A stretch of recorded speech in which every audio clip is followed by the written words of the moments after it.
ጤና ይስጥልኝ እንዴት አላችሁ የተወደዳችሁ ማክስ ዳውማን ስለማይችላቸው አንዳንድ ነገሮች ልንገራችሁ። አሁን ባለበት ለጋ ዕድሜ ምክንያት የዛሬ 3 ወር ነውና ገና 16 ዓመት እንኳን የሞላው ተጫዋቹ መንዳት አይችልም። መኪና ማሽከርከር መንጃ ፍቃድ ማውጣት አይችልም። ወይም በእንግሊዝ ምርጫ በሚደረግበት ጊዜ እድሜውን ለመምረጥ አልደረሰምና ምርጫም ላይ ድምጽ መስጠት አይችልም። ወይም በምርጫ ኮሮጆ ውስጥ የመረጠውን መሪ ወይም የፖለቲካ ፓርቲ ስም ማስገባት አይችልም። ልጅ ነው። ለዛ እንደገና ደግሞ እዛው ሀገር ንቅሳት እንኳን መነቀስ አይችልም። በእንግሊዝ ሀገር አንድ ታዳጊ መነቀስ የሚችለው አንድ ሰው መነቀስ የሚችለው እድሜው 18 ዓመት ከሆነው በኋላ ነው ቢያንስ በህግ። እሱም ሌጋሊ ታቱ ማድረግ አይችልም። በእድሜ ያንን ያህል ትንሽ ነው፣ ጩጬ ነው። ከዚህ ባሻገር በቀደም አርሰናል በኤቨርተን ላይ ያንን ፌመስ ድል ከተቀዳጀ ወደ ፕሪሚየር ሊግ ዋንጫ የበለጠ ያስጠጋ ድል ካገኘ በኋላና ማክስ ዳውማን ያንን ጎል ባስቆጠረ ጊዜ እዚያ ነበርኩ ብለው ሰዎች የሚያስታውሱትን አይነት ዝነኛ ጎል ካስቆጠረ በኋላ አንዳንድ ልዩ ሞመንቶች አሉ የት እንደነበራችሁ የማያስረሷችሁ።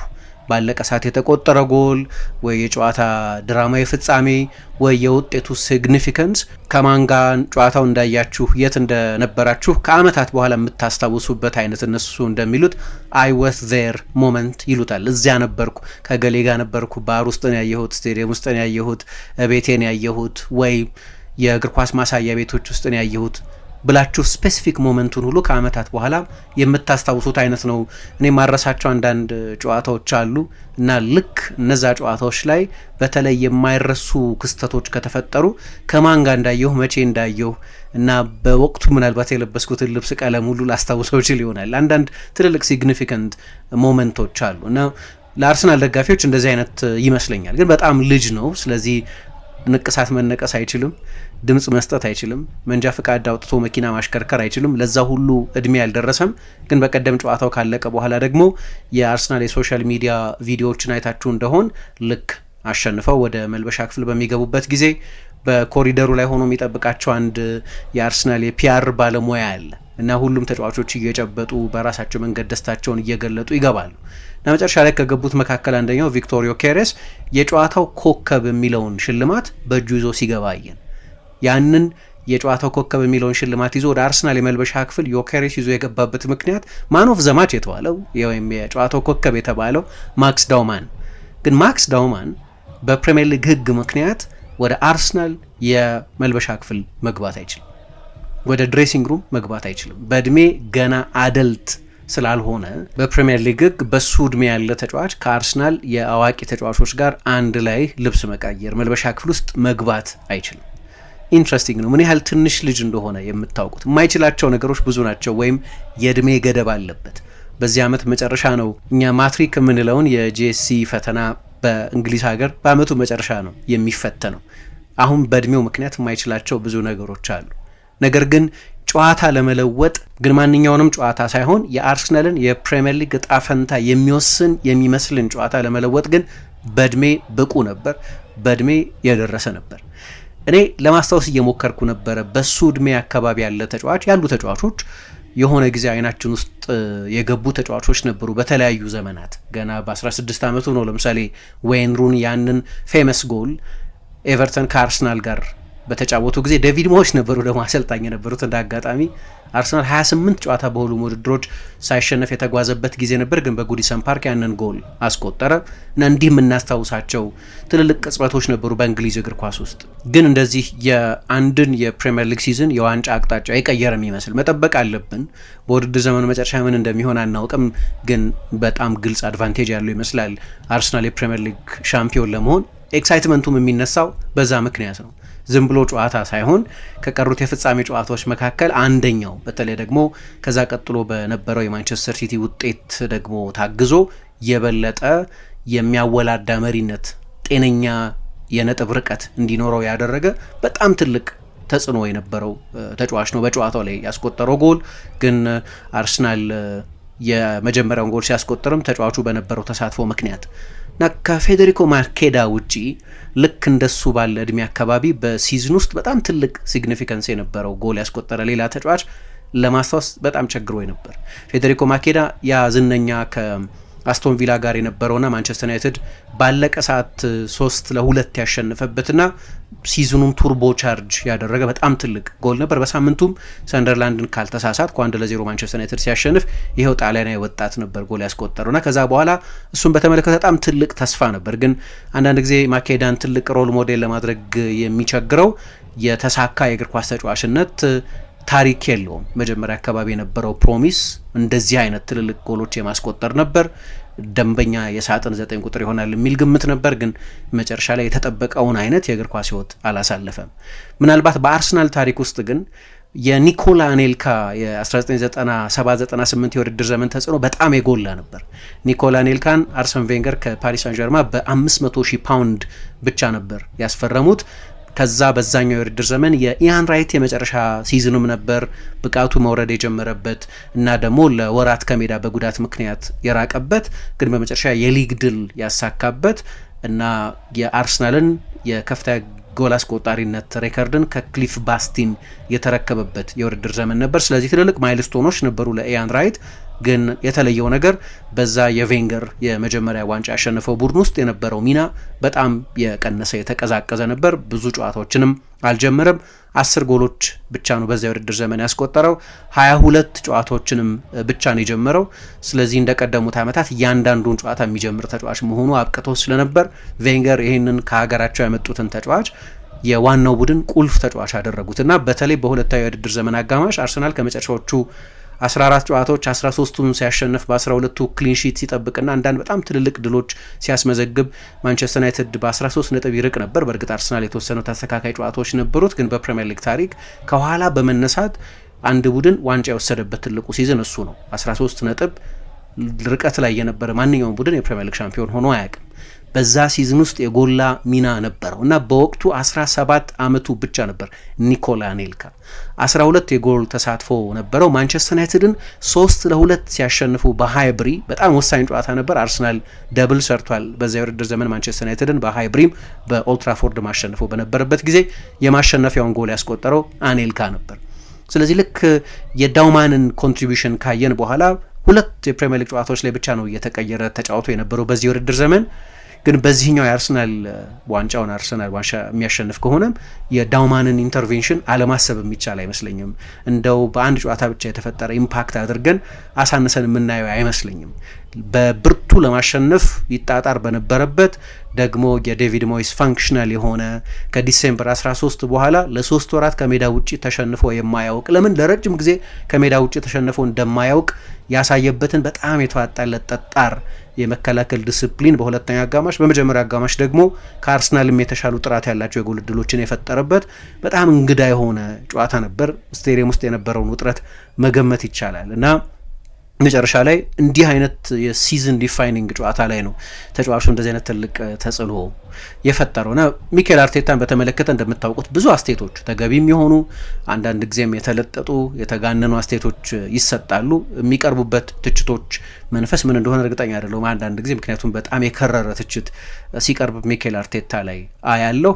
ከሚቀርቡበት ትችቶች መካከል አንደኛው በጣም ጥንቁቅ ነው፣ በጥንቃቄ ለመጫወት የሚሞክር በመሆኑ ምክንያት በቂ የማጥቃት ሪስክ፣ የላይንአፕ ሪስክ፣ የተቀያሪ ተጫዋቾች ሪስክ አይወስድም የሚል ነው። በቀደም ግን የወሰደው ሪስክ ዋንጫ ለመውሰድ እየገሰገሰ ያለ ቡድን ውስጥ አንዳንድ ትልልቅ አሰልጣኞች የሚወስዱትን በጣም ደፋር የሆነ ሪስክ ነው። 16 ደቂቃ እየቀረው ተጠባባቂ ወንበር ላይ የሊግ ዋንጫ ያሸነፈ የፕሪሚየር ሊግ ዋንጫ ያሸነፈ ተጫዋች አንድ ተጫዋች ብቻ መሰለኝ ያለው የአርሰናል ስብስብ ውስጥ ጋብሪኤል ጄሱስ ብቻ መሰለኝ ካልተሳሳትኩ። ጄሱስ ልክ ነው፣ በቅርብ ጊዜ ብቃቱ በጣም ቀዝቀዝ ብሏል፣ ከከባድ ጉዳትም የተመለሰው። ግን ብዙ ጊዜ ናቹራል የሚመስለው ነገር በዛ ታሪኩ ምክንያት፣ በተጫዋቹ ፕሮፋይል ምክንያት፣ በልምዱ ምክንያት፣ በእንደዚህ አይነት ውጥረት ባለባቸው ጨዋታዎች ላይ ባካበተው ልምድ ምክንያት በጣም ሎጂካል የሚመስለው ውሳኔ ይህንን ተጫዋች ቀይሮ ማስገባት ነው።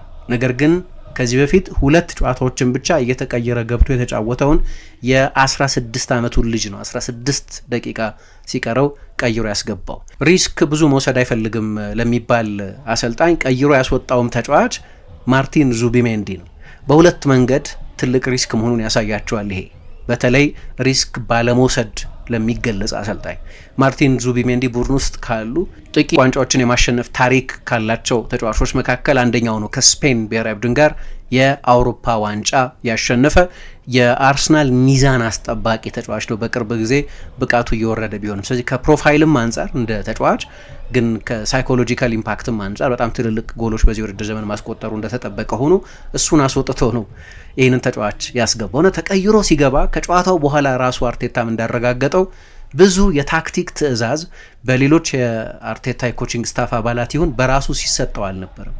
በቃ በነፃነት እንዲጫወት ነበር የተደረገው እና የምታደርገውን አድርግ ግባና ብሎ ነው ተጫዋቹን ወደ ሜዳ ያስገባው። ለነገሩ ስለዚህ ተጫዋች ያለውን እምነት በተመለከተ ገና ማንም ጋዜጠኛ ሳይጠይቀው ይሄን ተጫዋች በአንተ ቡድን ውስጥ የመሰለፍ እድል ይኖረው ይሆን የሚል ጥያቄ ሳይቀርብለት በፊት ከአመት በፊት ይመስለኛል ስለ አርሰናል አካዳሚ፣ ስለ ሄሊንድ፣ ስለ ኤታን ዋኔሪ፣ ስለ ሉዊስ ስኬሊ፣ ስለ ሌሎችም ተጫዋቾች ሲጠየቅ ማክስ ዳውማንም እየመጣ ነው በዚህ እድሜው እንኳ የቻምፒየንስ ሊግ ጨዋታ ላይ ላሰለፈው የማስበው አይነት ተጫዋች የሚል አስተያየት ሰጥቶ ነበር እና በተለይ ደግሞ የአርሰናል ደጋፊዎች በተለይ እንግሊዝ ሀገር ያሉት የአርሰናል ደጋፊዎች ግን በዓለም ላይ ያሉትም የአርሰናል ደጋፊዎች በሶሻል ሚዲያ የእሱን አንዳንድ ፉቴጆች ፔዤ ላይ ባየር ሚኒክ ላይ በተለይ ባየር ሚኒክ ላይ ባለፈው ኖቬምበር ያስቆጠረው በጣም አስደናቂ ጎል ነበር። ሌሎችም ጨዋታዎች ላይ ጎሎች ያስቆጠር እያየን ስለነበር እየመጣ የነበረ ተጫዋች ነው። ግን በእንደዚህ አይነት የሲዝኑ ክሪቲካል በሆነ ጊዜ ማስገባቱ ግን በጣም ድፍረት በዛ አጋጣሚ ማሳየቱን ትልቅ ሪስክ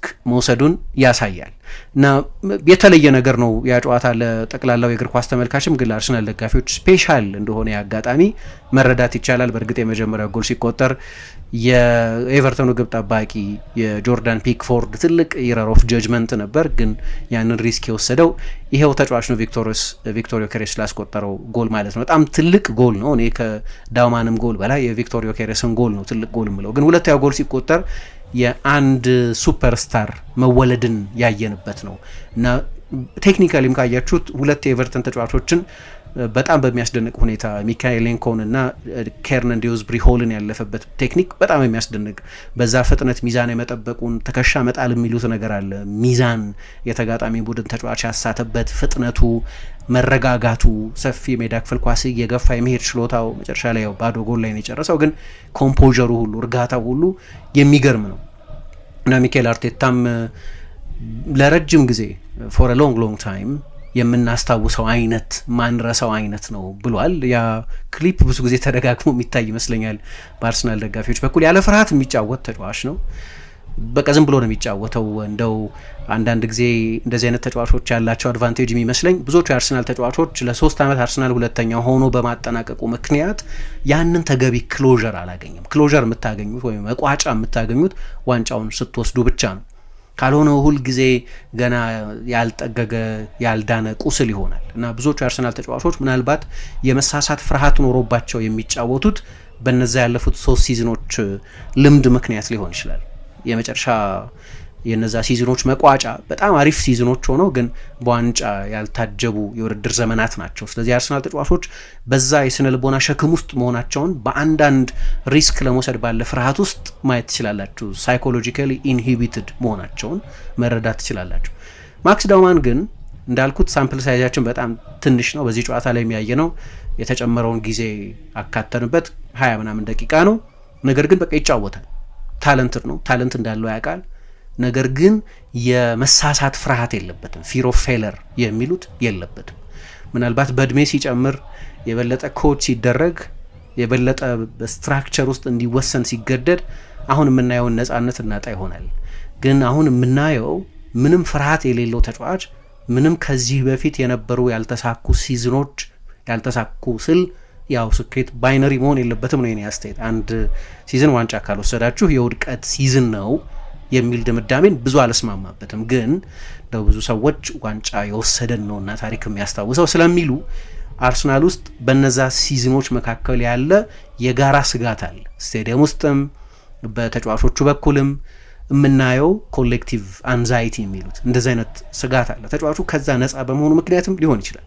ስለዚህ ከገባ በኋላ ያንን የሁለት ጎሎች ላይ የነበረውን አስተዋጽኦ ብቻ ሳይሆን በጨዋታ ውስጥ ሌሎችንም መለኪያዎች ልጥቀስ። ለምሳሌ እሱ ሜዳ ውስጥ ከገባበት ጊዜ በኋላ እንግዲህ 74ኛው ደቂቃ ላይ ነው የገባው። የሃይስት ኢንቮልቭመንት ይባላል። ብዙ የሾት ክሬቲንግ አክሽንስ ላይ መሳተፍ ወይ ሙከራ የሆኑ እንቅስቃሴዎች ላይ ፓስ በማድረግ ድሪብል በማድረግ ክሮስ በማድረግ ይህንን በመሳሰሉት ነገሮች መሳተፍ ማለት ነው። በነዛ ደቂቃዎች ከሁሉም የአርሰናል ተጫዋቾች በላይ ብዙ የተሳተፈው እሱ ነው። ከሁሉም የአርሰናል ተጫዋቾች በላይ ብዙ ፓስ የተቀበለውም ተጫዋች፣ በፓስ ሪሴፕሽን ውስጥ ብዙ የተሳተፈው ተጫዋች እሱ ነው። ብዙ ድሪብል ያደረገው ተጫዋች እሱ ነው። ግን እሱ ብቻ ሳይሆን ለምሳሌ ሜዳ ውስጥ በቆየበት ጊዜ በዛ አጭር ጊዜ ውስጥ ከየትኛውም ተጫዋች በላይ ብዙ ድሪብል ሞክሯል። ከዴክላን ራይስ ብቻ ነው የሚያንሰው በፈጠራቸው የጎል እድሎች ብዛት። ከጋብሪኤል ብቻ ነው የሚያንሰው በተፈጸሙበት ፋውሎች ብዛት፣ ድሮዊንግ ፋውልስ በሚሉት ብዙ አክሽኖች ውስጥ እየተሳተፈ እንደሆነ የሚያሳይ ነው በዛ በጣም አጭር በሆነ ጊዜ ውስጥ። ስለዚህ እድሜው ብዙ ነገሮች የማይፈቅድለት እንኳ ቢሆን ጨዋታን በዚህ መንገድ እንዳይቀይር ግን የሚከለክለው አይደለም። ያን ያህል ትንሽ ነው እና ደግሞ በተለይ እዛው ለንደን ላሉ ኢስሊንግተን አካባቢ ሰሜን ለንደን ላሉ የአርሰናል ደጋፊዎች የሰፈራቸው ልጅ በክለባቸው የአካዳሚ ሲስተም ውስጥ ያደገ መሆኑም ስፔሻል የሚያደርገው ይመስለኛል።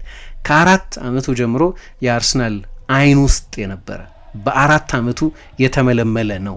ጆን ናይት በሚባል የአርሰናል ስካውት ማለት ነው ወይም ፕሪ አካዳሚ ሴታፕ የሚባል ወይም ወደ አካዳሚ ከመግባት በፊት ባለ መዋቅር ውስጥ የነበረ ተጫዋች ነው። ከዛ በኋላ ሁልጊዜም እንደው ባለፈው ሳነሳ ነበር አርቴታ በ13 ዓመቱ ነው ስለ ተጫዋቹ መጀመሪያ ኢንፎርምድ የሆነው። በ14 ዓመቱ ነው ከዋናው ቡድን ጋር ልምምድ እንዲሰራ የጠራው። ግን በ13 ዓመት እድሜው ለአርሰናል ከ18 ዓመት በታች ቡድን ይጫወት ነበር። በ14 ዓመት እድሜው ለአርሰናል ከ21 ዓመት በታች ቡድን ይጫወት ነበር። ለእንግሊዝ ከ17 ዓመት በታች ቡድን እሱ ገና እድሜ 14 ዓመት በነበረበት ጊዜ ይጫወት ነበር። በትንሽ እድሜ አንድ ተጫዋች ሊያሻሽላቸው የሚችላቸውን ሬከርዶች በሙሉ ወደ ዋናው ቡድን ከመምጣቱ በፊት በፕሪሚየር ሊግ ታሪክ በእድሜ ትንሹ ጎል አስቆጣሪ ሆኖ በ16 ዓመት ከ77 ቀን ይህንን ታሪክ ከመስራቱ በፊት በፕሪሚየር ሊግም በአርሰናልም ታሪክ በትንሽ እድሜው ጎል ያስቆጠረ ተጫዋች ነው። ግን በዋናው ቡድን ውስጥ እነዚህን ሬከርዶች ከማሻሻሉ በፊት በአርሰናል ካቴጎሪ ቡድኖች ውስጥ የእድሜ ቡድኖች ውስጥ ይህንን ሲያደርግ ቆይቷል። ለአርሰናል በዋናው ቡድን ውስጥ በትንሽ እድሜ የቻምፒየንስ ሊግ ጨዋታ ላይ የተሳተፈ፣ በትንሽ እድሜ ጨዋታ የጀመረ በማንስፊልድ ጨዋታ ላይ እንደዚህ አድርጓል። ስለዚህ ብዙ ሬከርዶችን ሲያሻሽል የቆየ ግን አርሰናል ሰራሽ ተጫዋች ነው። ቤተሰቦቹ የአርሰናል ደጋፊዎች የሆኑ ከልጅነት ከህፃን አሁንም በጣም ልጅ ነው፣ ግን ከህፃንነቱ ጀምሮ አርሰናልን ብቻ የሚያውቅ ግን ደግሞ አጫዋቱም እግር ኳስ ይችላሉ የምንላቸው ኳስ ይችላል የምንላቸው ተጫዋቾች አሉ። ልክ እንደነዛ አይነት ነው። ቴክኒካል ተጫዋች፣ በፍጥነት ድሪብል ማድረግ የሚችል፣ ትከሻውን ጥሎ ሚዛን መጠበቅ የሚችል፣ ፓሶች ማቀበል የሚችል፣ ጎሎች ማስቆጠር የሚችል፣ በጠባብ ስፔስ መጫወት የሚችል ድፍረት ያለው ኢንትረስቲንግ ተጫዋች ነው። አንድ ሳምዲን የሚባል የቴሌግራፍ ጸሐፊ በጨዋታ ውስጥ የነበረውን በዛ አርቢትሩ ያከሉትን ሰዓት ጨምሮ አድር ታይም ወይም የባከነ ሰዓትን ጨምሮ 23 ደቂቃ ነው ሜዳ ውስጥ የቆየና በዛ 23 ደቂቃ ውስጥ 58 ጊዜ ኳስ ነክቷል። ካይ ሃቨርትዝ በ66 ደቂቃ ውስጥ፣ ዩሬን ቲምበር በ38 ደቂቃ ውስጥ፣ ቪክቶር ዮኬሬስ በ36 ደቂቃ ውስጥ፣ ጋብሪኤል ማርቲኔሊ በ36 ደቂቃ ውስጥ የእሱን ያህል ብዙ ኳስ አልነኩም።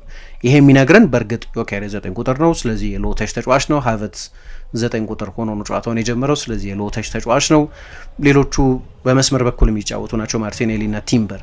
ግን የሚነግረን ነገር ይሄ ተጫዋች በአርሰናል ዋናው ቡድን ተጫዋቾች በኩል የሚሰጠው ግምት በእንደዚህ አይነት ውጥረት ባለበት ነጥብ መጣል አፎርድ በማይደረግበት የውድድር ዘመኑ ጊዜ ላይ ሳይቀር ኳስ አምነው ብዙ እንደሚሰጡት የሚያሳይ ነው።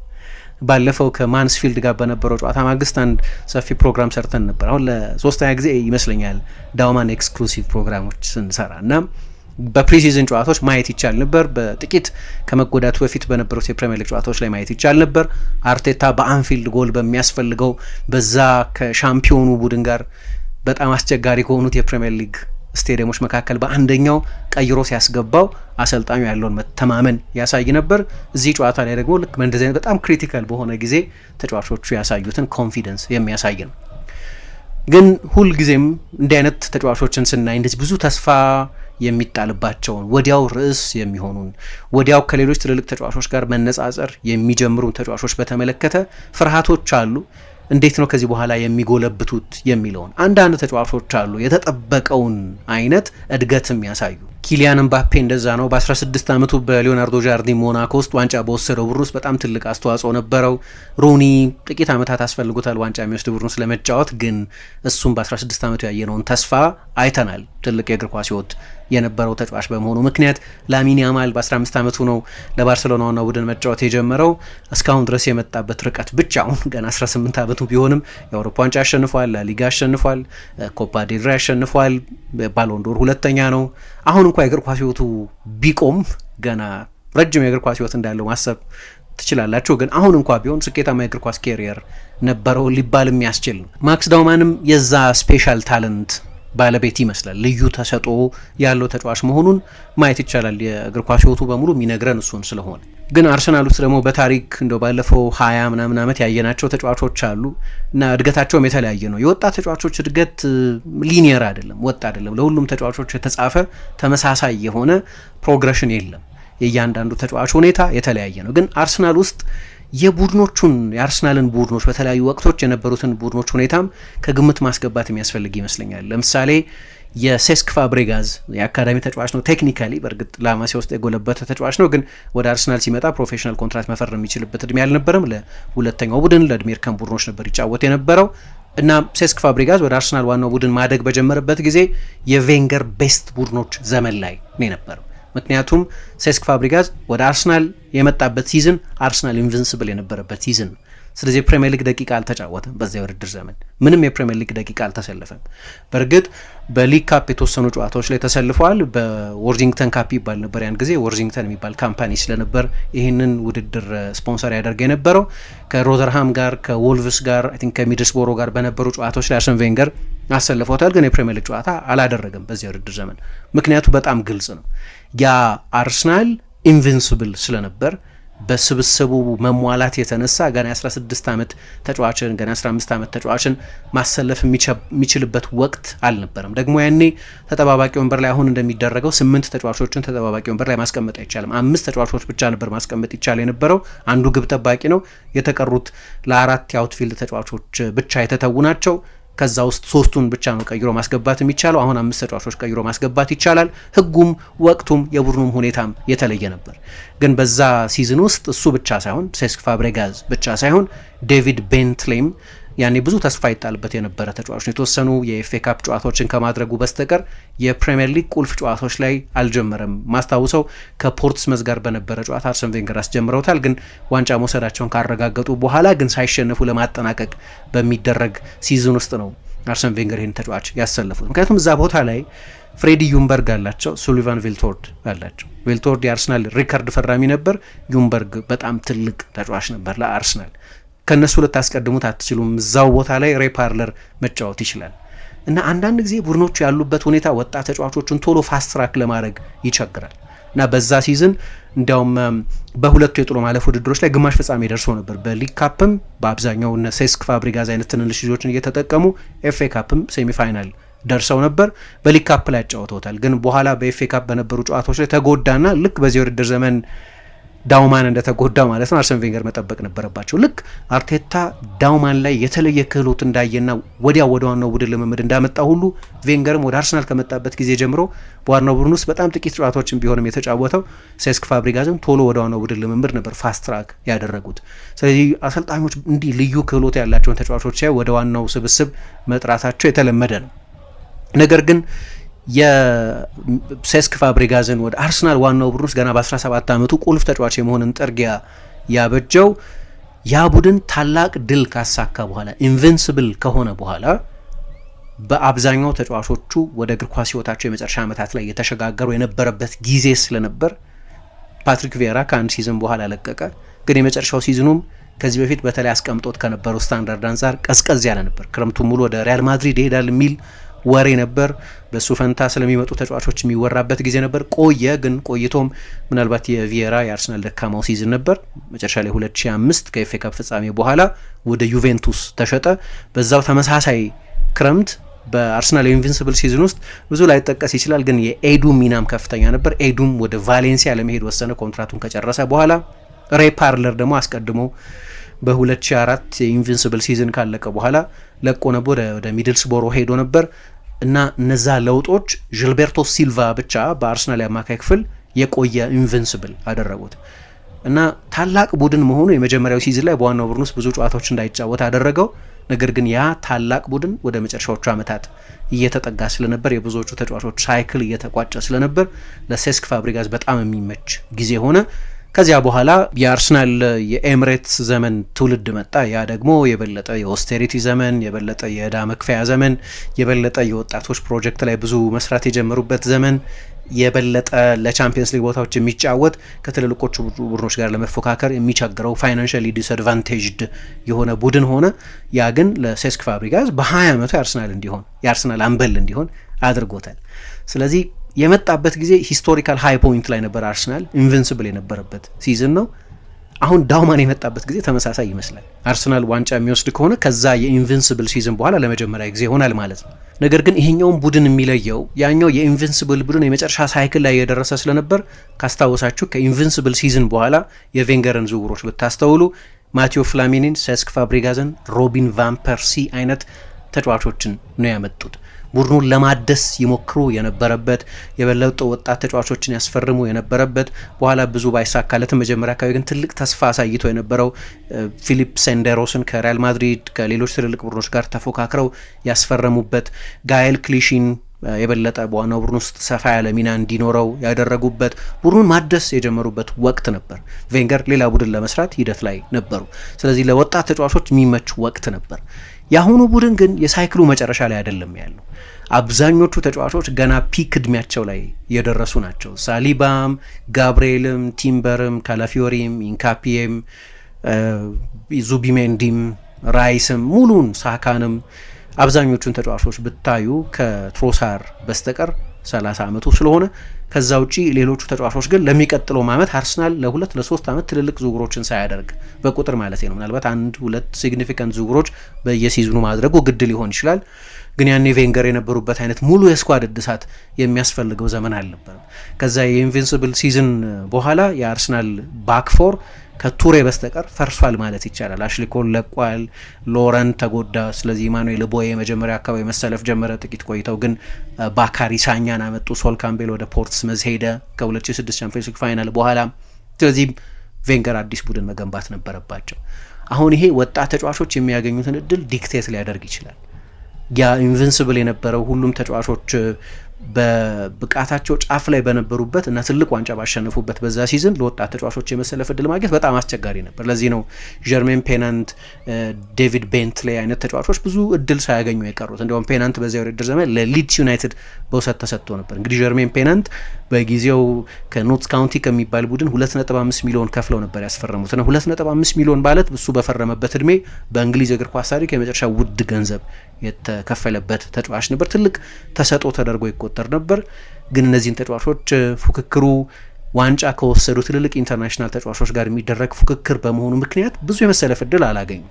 አንዳንዶቹ ግን የቬንገር ሁለተኛው ቡድን ግን ቡድኑ በነበረበት ሁኔታ ምክንያት በፋይናንስ ሪያሊቲው ምክንያት እና ቬንገርም ለነገሩ በነበራቸው ድፍረት ምክንያት ብዙ እድል ያገኙ የነበረበት ነው።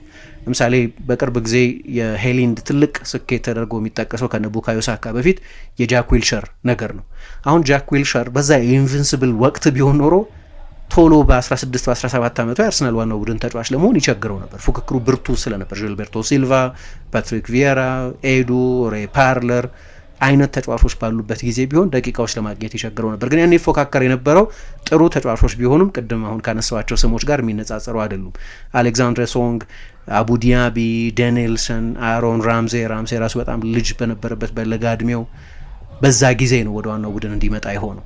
ስለዚህ ኮምፒቲሽኑ አርሰናል የነበረበትም ሁኔታ የቡድኑም ስኬት በሌላ አይነት ሁኔታ ውስጥ የነበረ ነው እና አንዳንድ ጊዜ የተጫዋቾች በዋና ቡድን ውስጥ ብዙ የመሰለፍ እድል የሚወሰነው ቡድኖቹ ባሉበት ሁኔታ ይሆናል። አሁን ማነሳ ያለሁት ዳውማን ምን ያህል እድል ከዚህ በኋላ ብዙ ያገኛል የሚለውን ነው። ለምሳሌ ባርሰሎና ከፍ ያለ የፋይናንስ ችግር ውስጥ ባይሆን ኖሮ ድሮም ቢሆን ብዙ ወጣቶች ከላማሲያ የማጎልበት ታሪክ የነበረው ነው። ግን በቅርብ ዓመታት ከዚህ በፋይናንስ ከመቸገሩ በፊት ባርሰሎና በውድ ገንዘብ ነበር አይደል ተጫዋቾች ያመጣ የነበረው። ስለዚህ የሆነ ዘመን ላይ እንደ ልብ ከላማሲያ ወደ ዋናው ቡድን የሚመጡ ተጫዋቾች አናይም ነበር። አሁን ባለፉት 3 ዓመታት ግን ከ2021 በኋላ ብቻ 27 ተጫዋቾች የባርሴሎና ዋናው ቡድን ውስጥ ከላማሲያ ያደጉ ተጫዋቾች የመሰለፍ ዕድል አግኝተዋል። 14 አሁንም ስብስብ ውስጥ አሉበት። ይሄ የባርሴሎና ሁኔታ የፋይናንስ ሁኔታ የግድ ተጫዋቾች ከውጭ ለማምጣት የሚያስችል ባለመሆኑ ምክንያት ተገደውም ጭምር ተጫዋቾችን ብዙ እንዲያሰልፉ ይደረጋል። ላሚን ያማል፣ ፓው ኩባርሲ፣ ፌርሚን ሎፔዝ አይነቶቹ ተጫዋቾች ባርሴሎና በዚህ ሁኔታ ውስጥ ባይሆን ኖሮ የአሁን የምናየውን አይነት ፕሮሚነንት ሚና ይይዙ ነበር ወይ አላውቅም።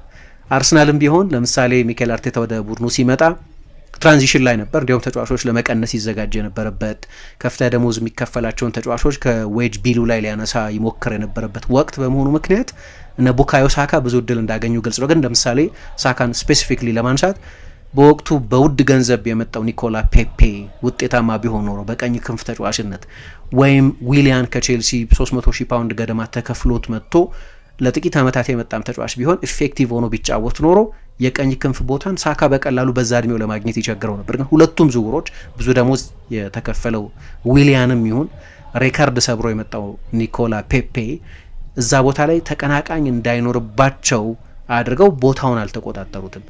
ስለዚህ ቡድን ውስጥ የነበረው በግልጽ የሚታየው የማጥቃት ድክመት በዛ የቀኝ ክንፍ ቦታ ላይ ስለነበር አርቴታን ሳካን እዛ ቦታ ላይ እንዲያምነው አደረገ።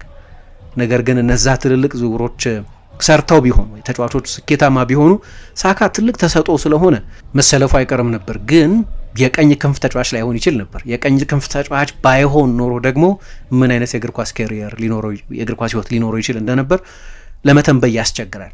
ምክንያቱም እዛ ቦታ ላይ ነው በጣም ስኬታማ የሆነው። ግን የግራ ፉልባክ ወይም ዊንግ ባክ ቢሆን ኖሮ ምን አይነት ተጫዋች ሊሆን ይችል ነበር ማንም መገመት አይችልም። ምክንያቱም ተጫዋቾቹ በቡድን ውስጥ ያላቸው ሚና የእግር ኳስ እድገታቸውን ሁኔታ ይወስነዋል። ምንም አያከራክርም ይሄ።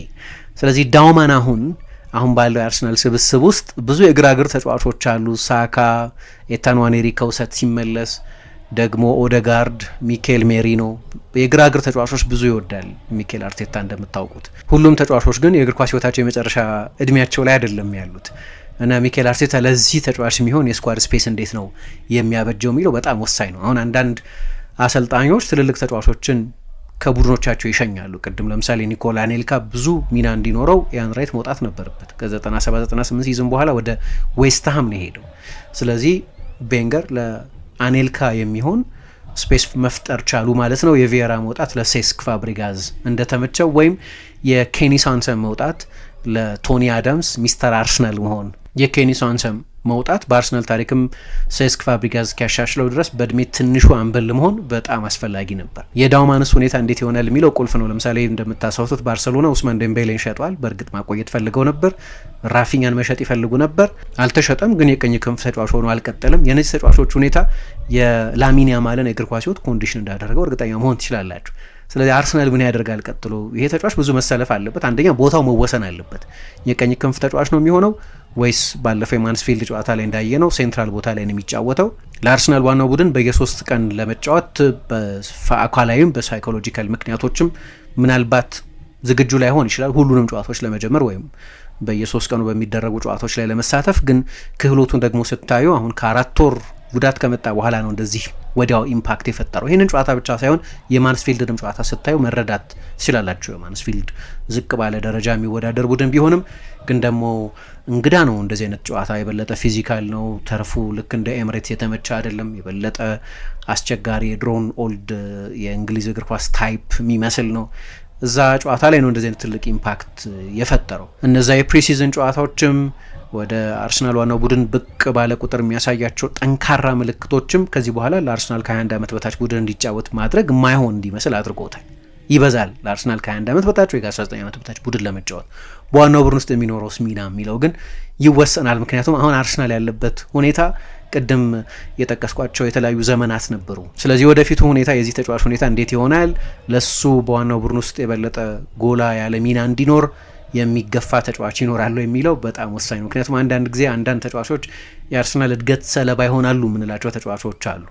ለምሳሌ እንደ ኤሚል ስሚዝሮ አይነቱ ተጫዋች በአርሰናል ደጋፊዎች በጣም ይወደድ የነበረ 10 ቁጥር መለያ የለበሰ ገና አርሰናል ዴቨሎፕድ የሆነ እሱ ልክ ከመጎዳቱ በፊት አርሰናል 8ኛ የሆነ ይጨርስ የነበረ ነገር ግን እሱ ተጎድቶ ሲመለስ አርሰናል ድንገት ለዋንጫ የሚፎካከር ቡድን ሆነ፣ ያንን ስፔስ ማግኘት አልቻለም እና የቡድኖች እድገት የተጫዋቾችን ደቂቃም ዲተርምን ያደርገው ይወስነዋል። ስለዚህ ማክስ ዳውማን እንዴት ይሆናል ከዚህ በኋላ የሚለውን አላውቅም፣ ግን አንድ እርግጠኛ መሆን የሚቻለው አርቴታ ሳይቀር በድፍረት ከሊዮኔል ሜሲ ጋር የሚያነጻጽረው ተጫዋች ነው። መቼስ ከሜሲ ጋር ማንንም ተጫዋች ማነጻጸር በጣም ከባድ ንጽጽር መሆኑን እንረዳለሁ። ተገቢም አይመስለኝም። ሜሲን ከማንም ተጫዋች ጋር ወደ ኮንቨርሴሽን ማምጣት ትክክል አይመስለኝም። የምናወራው ምናልባት የምንጊዜ ምርጡ የእግር ኳስ ተጫዋች ስለሆነው ሰው ስለሆነ ስለ ሊዮኔል ሜሲ ስለሆነ፣ ግን አርቴታ ለማክስ ዳውማን ያለውን ግምት የሚያሳይ ነው። ግን ከዚህ በኋላ ምን አይነት ሚና ይኖረዋል የሚለው እድገቱ እንዴት ይሆናል የሚለው የሚያጓጓ ይመስለኛል። በዚህ ሲዝን ብቻ ሳይሆን በሚቀጥሉ ሲዝኖች አርቴታ ቡድን ስብስብ ውስጥ አንዳንድ ትልልቅ ውሳኔዎች መወሰን ሊያስፈልገው ይችላል። ለሱ የሚሆን ስፔስ ስኳድ ውስጥ መፈለግ ስለሚኖርበት የሆነ ተጫዋች ሊገፋ ይችላል። ማነው ያ ተጫዋች አላውቅም። ኤታን ዋኔሪ ሊሸጥ ይችላል ሲባል እየሰማን ነው። በቅርብ ጊዜ እንደምታውቁት የማርሴይ ውሰቱ በተለይ ወዲያው እሱ ዝውውሩ እንደፈጸመ የሮቤርቶ ዲዘርቢ ከኃላፊነቱ መነሳት ይሄንን አይነት ውሰት ውስብስብ አድርጎበታል። ምናልባት እሱን መሸጥ ወይ ሌላ አንድ ሲኒየር ተጫዋች ማስወጣትን ሊጠይቅ ጭምር ይችል ይሆናል። ስለዚህ እንዲህ ያሉት ሁኔታዎች የተጫዋቹን ወደፊት እድገት በአርሰናል ቡድን ውስጥ የሚኖረውን ሚና በኢንትሪግ በጉጉት እንድንጠብቅ የሚያደርገው ይመስለኛል። እሱን ለወደፊቱ እናየዋለን። ግን ለአሁን አንድ እርግጠኛ የሚኮንበት ነገር አርሰናል ስፔሻል ባለ ተሰጥኦ ተጫዋች አለው።